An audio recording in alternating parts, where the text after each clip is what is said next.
everybody, JORC here, and today I want to just take a few minutes to talk to you about this WPL C44KM that I recently finished up. Now, in all honesty, I finished this build about 2 weeks ago, and I've just been a little lazy on getting this video together, but one viewer in particular was kind of asking me questions about it, and to that viewer, I want to say thank you. Thanks for watching and supporting. I hope this video answers all your questions about this truck. And if there's anything else you want to see in the future, you want to see me talk about, you want to see me cover on my channel, go ahead and send me a message, hit me up at any time. Thanks again for the support, brother. I really appreciate it. So, yeah, here we go. C44KM, freshly built. I finished this up, like I said, about 2 weeks ago.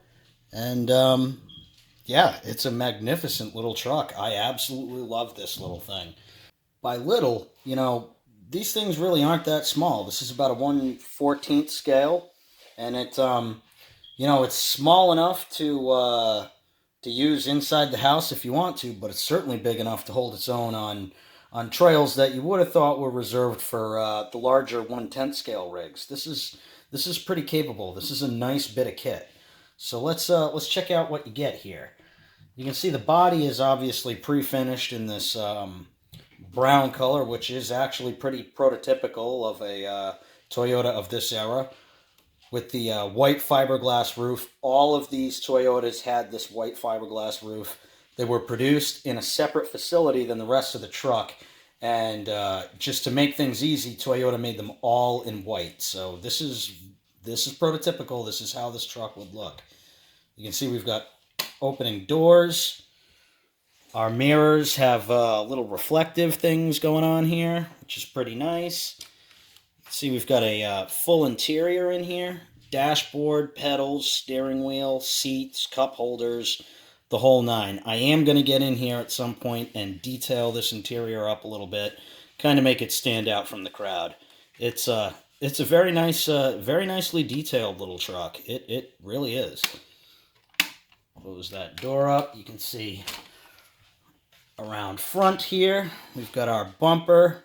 We've got the functional winch, which is one of my favorite features of the truck. This winch is cool. It's scale looking, and it's actually more powerful than you would think for something so small. That's a good little winch. You can see we can open up the hood here, and there's the rat's nest. There's a lot of electronics in this little truck, and they kind of get shoehorned under the hood here.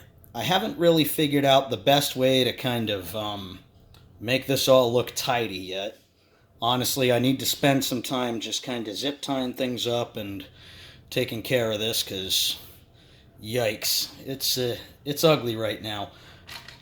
But under there, we've got our battery and our little V3 board here from WPL. This board handles all the electronic functions in the truck. It's actually a really nice little piece.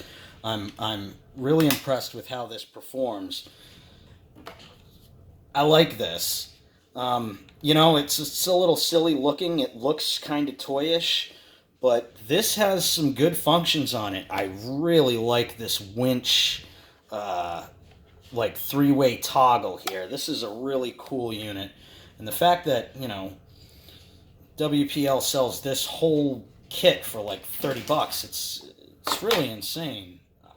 I really do think this truck represents one of the best values on the crawler market right now. We'll get to that in a minute, I guess. Coming around back, we can see got our headache rack in the back here. We've got a fully functional spare tire. We've got another one of my favorite features on this truck, the real wooden bed slats back here. I mean, this just looks fantastic. As soon as this went together, I just kind of looked at it, and I was really impressed. I just kind of stared at it for a few minutes like, wow, that on a truck in this price range, you're getting a feature like that. It's pretty cool. They put a lot of thought into this, and I'm really impressed. It shows. And on the other side here, oops, hitting the D12. Again, we've got opening doors. Got the functional tie downs on the bed here. Forgive my bad glue job on the tires. I did terrible, but gluing tires is not my strong point. We'll just leave it at that. Let's go ahead and take a look underneath. All right. Now this is where the KM really shines. These trucks are priced incredibly from WPL. They're just a great value. They're a great bang for the buck. And honestly, if you're going to buy a WPL, throw the extra, 20 or 30 bucks down and get a KM kit, because look at this. I mean, it's tough to convey the quality here in a video, but this truck as it sits here is, roughly $100 or whatever, depending on how you outfit it. And this is wonderful. I mean, all these metal drive shafts, these axles are metal, the covers are metal. I mean, all the links are metal. Obviously, the chassis itself is metal. I mean, it's really, really impressive. I'm just blown away with how well this truck goes together and then performs. And it's all metal because it's a heavy bit of kit. This truck, for something this size, is actually pretty dang heavy. In fact, let's get out a scale and see how heavy this thing is. All right, we've got a kitchen scale here. Let's toss the KM up on top and see what it weighs out to. All right, that's 2 pounds, 13.2 ounces. You can see it rocked a little bit there. But 2 pounds, 13.2 ounces, which is, 1,281 grams. This is a pretty heavy truck for its size. And, it's just really impressive. All that heft comes from the quality metal parts that are used in it. It performs well. It's got presence on the trail. It's not, light and falling over. A lot of that weight also is down low where it counts. I mean, this truck performs pretty dang well, especially for something in this price range. It's tough to convey the value for money here. This is just so good. It feels a lot like much more expensive trucks that I've had my hands on. And you get the joy of building it yourself, which is worth its weight in gold right there. I mean, I really do like this. Let's talk about the build itself. It went pretty well. There were one or two little hiccups. I had one ball end that came included in the kit. There are brass ball ends that are used in the suspension. I had one that was obviously not forged correctly.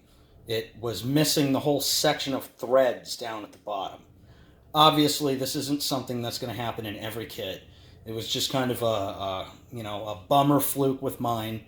Not a biggie. I've got a ton of stuff lying around the house, so I just kind of found another ball end somewhere, made it work. Not a big deal. Also, do yourself a favor. When you're ordering this kit, go ahead and get a couple of these. These are pretty cheap. They're only a couple of cents each. These are the gaskets that are used in assembling the differential. I found that using 2 of these per axle gave me the absolute perfect gear mesh. No need to run the gears in. There were no shavings or anything. 2 of these gaskets per axle. Slap it together, load it up with some grease, and they just spin beautifully. So go ahead, pick yourself up a couple of these gaskets. Other than that, there really were no problems when assembling this. I will say that the electronics in this vehicle are somewhat complicated for something its size. There's not a whole lot of room to work with here, so you got to kind of stuff stuff in there, and you got to kind of make it work. And I might possibly have to rework how the under the hood is laid out here. I did, when you assemble this vehicle, there's like a tub that forms under this hood section, like the front part of the cab. And in that tub, there's a baffle which is kind of in there to separate the battery from the ESC. I went ahead and I cut that baffle out just to give myself more room to work things around and hopefully get things laid in there nice and clean. Um, Also, obviously, if you watched my unboxing, I've got the wrong sound kit in this truck. I have the diesel sound kit in here. I thought I was being cool when I ordered the diesel, like, ooh, I'll have a diesel truck. Yeah, it didn't work out because the diesel unit has air brakes, and obviously this truck would not have air brakes. So I do need to switch that out for the petrol version. Forgive me when you're watching the video and it's got air brakes. At least you know what the diesel version sounds like. So in one of the WPL, like the B36 or the B14, that unit is going to be awesome. It's going to replicate the air brakes in one of those larger trucks like the Deuce and a Half perfectly. In this little Toyota FJ, it makes absolutely zero sense, but that's my fault. I should have done a little bit more research before ordering. Other than that, the truck is, I mean, the kit went together beautifully. It includes everything that you need. Thread lock, grease, all the parts that you need are in there. If you go ahead and I don't really know why you wouldn't order the Res V3 system with it. If you do, it just works beautifully. You've got that little toggle switch on the controller here. This little guy controls the winch, which, you saw in the beginning of the video. It'll drag the D12 around all day, which is pretty cool. There's just not a whole lot else to say about this other than, like I said, I really think that this represents one of the best values on the crawler market today. Obviously, guys want, a 1/10 scale so that they can compete with their friends in competitions and all. But if you're not worried about that, then you need to take a serious look at this truck because the value for money, what you get here, is incredible. It's a kit. It's a builder's kit. So the KM, you need to be comfortable putting it together. But I totally feel like this could be somebody's first kit. When I was putting it together, there were a couple of little complications, like I said. But looking back on it, as long as you're comfortable holding a wrench, turning a screwdriver, there's really no reason you can't put this truck together right off the bat. It goes together beautifully. WPL customer support, especially if you order this directly from the website, which will be linked down below. Go ahead, that's my affiliate link down there. It doesn't cost you any extra to use it, but it does show WPL that you watched my video. So awesome, thank you. But yeah, if you order this from WPL and you have any issues with the kit at all, they're gonna take care of you. They're gonna make sure that you get all set. And the end product is just, this thing just looks fantastic. If you guys, if any of you are familiar with Hobby Concepts, which is one of my favorite channels on YouTube when it comes to RC, he just did, I think last week he uploaded the video, Bob, and he's a master builder. He just did a build with one of these kits to go on the back of a Tamiya Globe Hauler semi, or Globe Liner, I'm sorry, semi, and it came out beautifully. So what you're seeing right here is stock, kind of what it looks like when you assemble it. If you want to see one that's totally blown out, totally custom, weathered and everything, see what this truck really can be, go ahead and check out Hobby Concepts video he just uploaded. I'll go ahead and I'll link his channel down below because Bob is, one of the masters of this hobby, and I'm super stoked that he went ahead and showed what can really be done with one of these, beyond my skill level. But yeah, I just can't say enough about this kit. Went together beautifully. Totally love it. Totally love the value that WPL represents right now. And if you're at all interested, for the price that these things are, I don't know what you're waiting for. Just go ahead and pick one up. So yeah, there you have it, folks. That about wraps up my thoughts on the WPL C44KM for now. Unfortunately, the weather in New England here has taken kind of a turn for the worse, so we'll get this outside as soon as we can, and I'll record some running video, and yeah, we'll see where it goes from here. Totally love this little truck. Totally dig it. So, yeah, thanks for watching JORC. Go ahead and subscribe if you haven't. Give us a thumbs up if you haven't. There's going to be a lot more fun content coming up, so you don't want to miss that. And see you guys next time.